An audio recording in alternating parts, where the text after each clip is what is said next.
So children, in the previous videos we have seen how the kings, the nawabs, the rulers, the peasants were annoyed with the British, and now you will see how the tribals became annoyed with the British.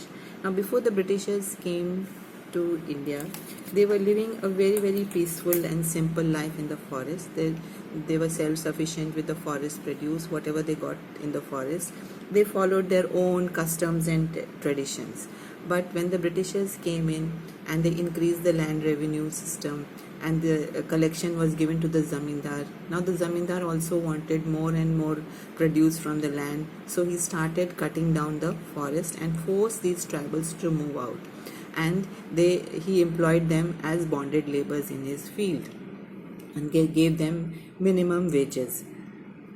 Even the Britishers now started wanting to lay the railway lines and start the railway connection throughout the country. So they cleared up the forests and forced the tribals to move out of the forest. And they also declared some of the forest as reserved forest. That means so that they could get timber from this forest. Now the tribals were totally dependent on the forest. They could not enter the forest because it has been declared as reserved forest. So they were also living a life of poverty. They didn't know what to do and survive. So this policy of the British also annoyed the tribals, and they also considered them as their enemy. Children, now we will see why the artisans and craftsmen were also annoyed with the British.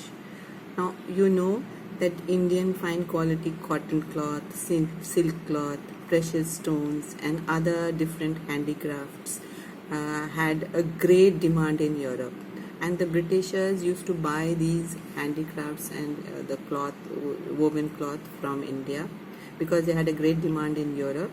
They would buy from India at a cheaper rate and would sell these things in the European market at a very high price and earned huge profits.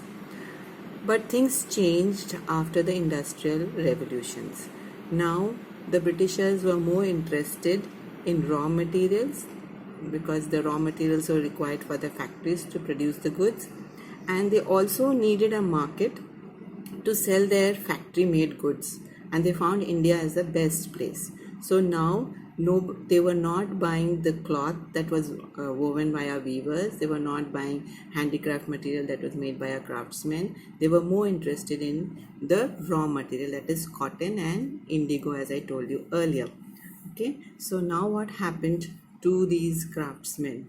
Nobody was buying their goods, and so this led them to live a life of poverty, and they had no other work. They lost their jobs, and earlier even the rulers would look after them, but now the rulers were also handicapped. So they lived a complete life of poverty. There was nothing that they could do. And now the Britishers introduced their British cloth in India and forced the Indians to buy the British cloth because they were slightly cheaper and were more durable. Even the Indians now started buying British cloth. So they captured the Indian market also with their British goods. Okay, so because of this reason, because the artisans and craftsmen lost their jobs, nobody was buying their goods, they too were very annoyed with the British. Children, we now see that even the common people were very annoyed with the British due to certain acts by the Britishers. The Britishers started intervening in the matters of social customs and religious practice of Indians, and they believed that the Indian society had to be reformed. So they passed certain laws like to stop the practice of sati and encourage remarriage of widows. This was not liked by the people, and they considered this as a threat to their religion and culture. Okay, even the activities of certain missionaries were not liked by the people, and they thought that they were very suspicious about them and feared that it is their attempt to convert them to Christianity. Now, on seeing this, in 1850, a new law was passed by the Britishers to make conversion to Christianity easier.